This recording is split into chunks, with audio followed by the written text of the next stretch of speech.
Hey guys, my name is Lubo and today I want to show you the Walrus Audio ARP87 delay pedal. This pedal doesn't belong to me, it's a friend's pedal. He's a guitar player, but he knew that I'm a huge fan of like ambient sounds and dreamy sounds, spacey sounds. So he was like, dude, check this out. You'll probably like this. And I've got to be honest, man, it's probably one of the best sounding delay pedals that I've ever heard, or delays in general.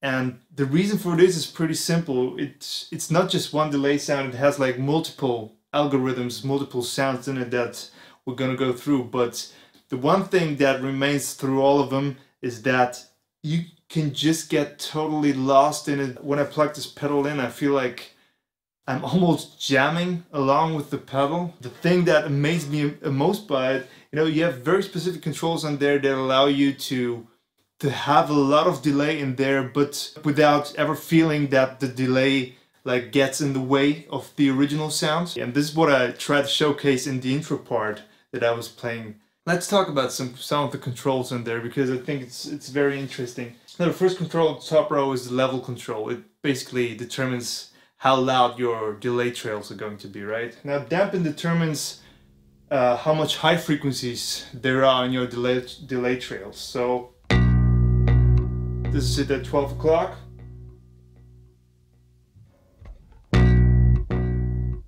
This is a lot darker sounding, and all the way to the right it should be a lot brighter. You hear that? It's just a subtle thing. In a band context or in a mixing context, it very much helps you to have those trails not get in the way of the original sound, as I mentioned before. Yeah, the repeats determine how much feedback, actually how much delay trails there are. So I think all the way down should be almost no. Or it's just one. Yeah, see? All the way to the right. Let's see.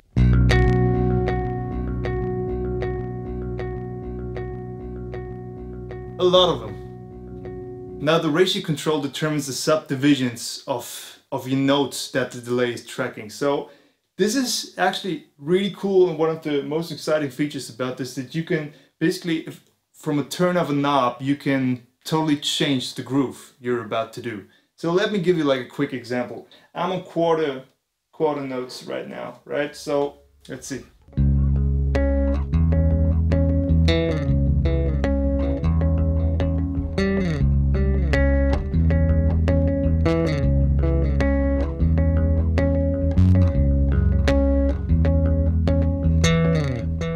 Get this kind of a vibe, right? But if I turn it to a dotted 8 note, it's like, so if I play the same groove,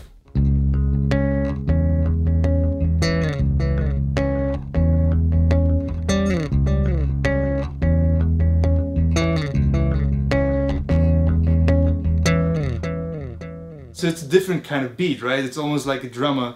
That's what I was actually referring to when I was saying it's almost like a guy who you can jam with. It's very fun for me. So let's go over to just eighth notes and play the same groove as well. See what happens.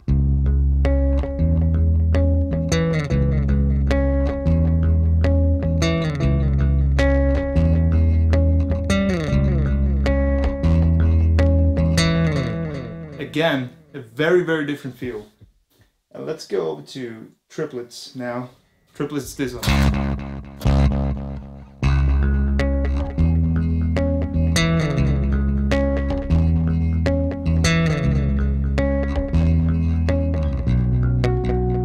So it's almost approaching like a slapback kind of thing right now. Now, when it comes to the X knob, it's the modulation. Now, what is modulation? Modulation basically is like, let's take a delay. Oh, let's see. Right now it's almost like a true representation of my original bass tone, but when I turn the modulation knob up, let's turn this up to like around here. You hear what happens?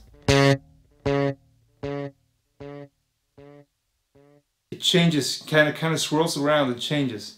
it just makes the delay trails a lot different than the original tone, which again just gets out of the way. So you can play the same groove.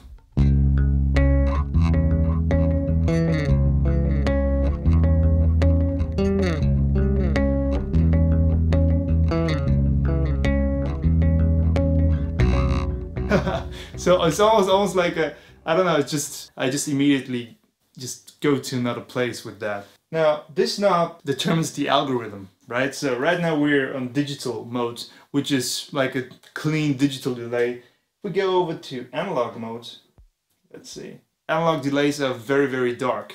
So it should be like a thicker, darker sounding delay. Let's see what happens.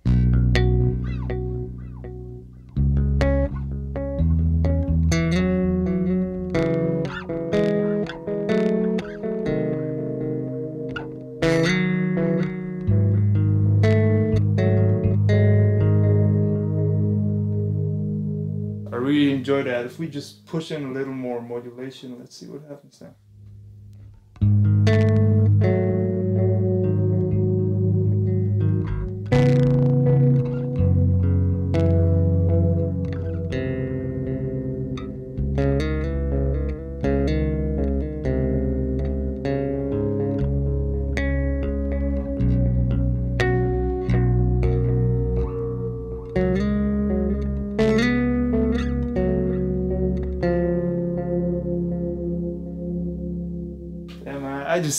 I like it, man. I love it. Now, the lo-fi algorithm is actually my favorite for bass, because right now in the digital mode and the analog mode, the X knob determines the modulation, right? But here, the X knob determines the filter. Now, just to explain the filter is very simple. It just takes off your low end and your high end. So you're left with the delay trails are much more like mid-range present. So let me give you like an extreme example of that. Let's turn it completely off right now. It's a very like, let's say a full range delay right now. But if I like turn it to say 9 o'clock. See how, hear how thin this sounds? Let me just push it a little more. It's like very thin. So with the bass, and especially with distortion, right now I'm using the B7K, the Darkglass B7K Ultra, just the clean side of it, and just for some EQ of my bass. But if I push in the Alpha Omega for my distortion tone,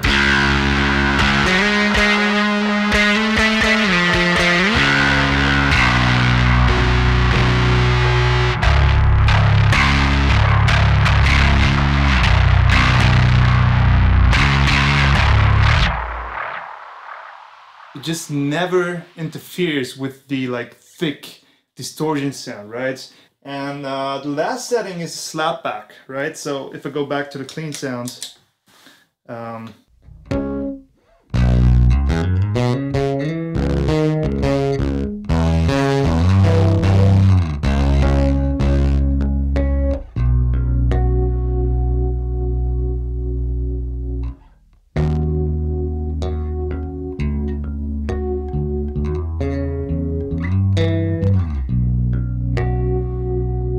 which almost sounds like chorus because the slapback is so fast, right?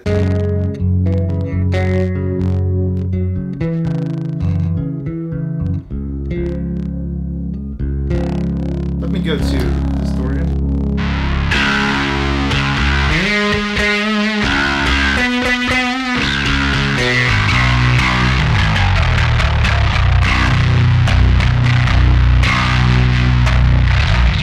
As a guy who just loves to write music, it's just an amazing inspirational tool. Let me dial in like some more extreme settings and show you what I mean.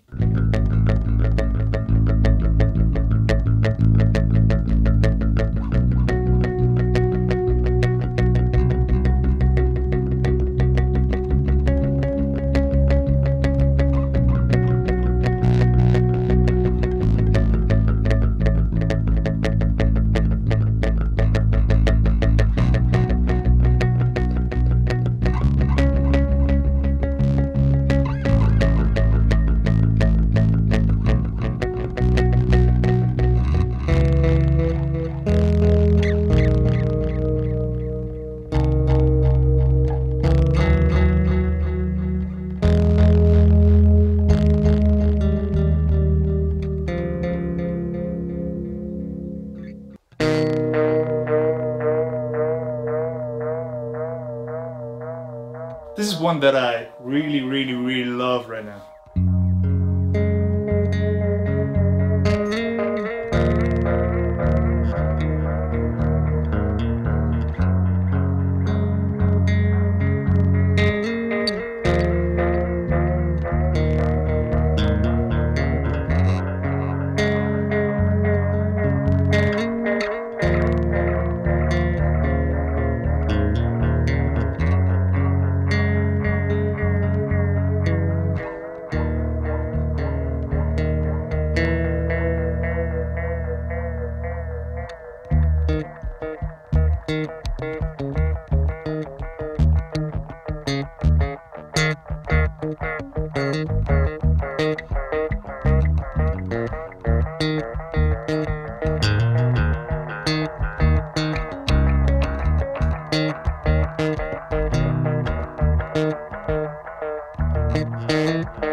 When you just plug into something and it immediately inspires you to create something, I don't think that you can put a price tag on that, because it's just invaluable for any guy who wants to create music. I'll just try to get my hands on one as fast as possible, because my guitar player friend, he wants to have it back in a couple of days, which sucks a little bit, but I don't know, I just wanted to share my excitement with you about that. Yeah guys, thanks for watching and see you guys in the next one, man. Bye!